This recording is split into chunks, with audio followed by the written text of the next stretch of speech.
So we've got the main core elements of this sound down, but you may be wondering why it doesn't sound quite as full as the sound that I played earlier.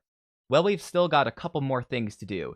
The last thing we need to do inside of Serum that I actually forgot about, silly me, is to go back into the oscillator tab, and we're going to need to turn up the amount of voices on both oscillators A and B to give more of a full and thick sound to this bass.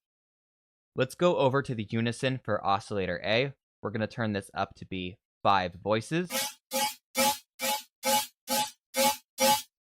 And you can already hear that this sound is more full and thick, and it has more stereo presence because we've got more voices playing at the same time.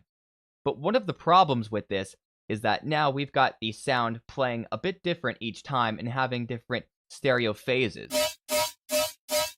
So to fix this, we'll go down to the phase, we'll put this down at 0, and we'll do the same thing for the random knob. We'll put this down at 0%. So now the same sound is playing with the same stereo phase every time.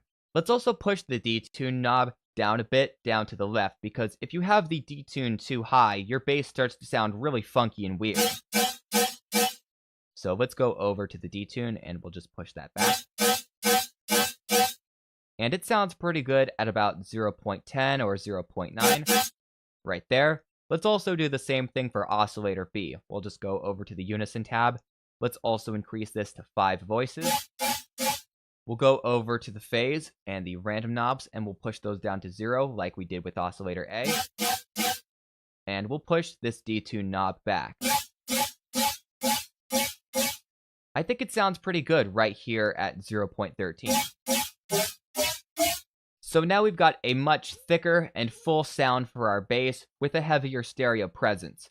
And before we move on to our external effects, there's one little trick I would like to show you guys inside of Serum.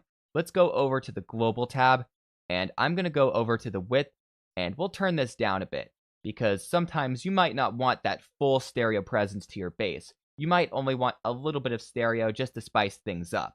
So you can hear that with the width at 100, the bass is fully in stereo, and if we put it down at 0, the bass has been converted to be fully mono. So let's find a good middle ground. I'm going to push this little button up so it controls both the left and the right channels. And I think we're good at about 56 or 57.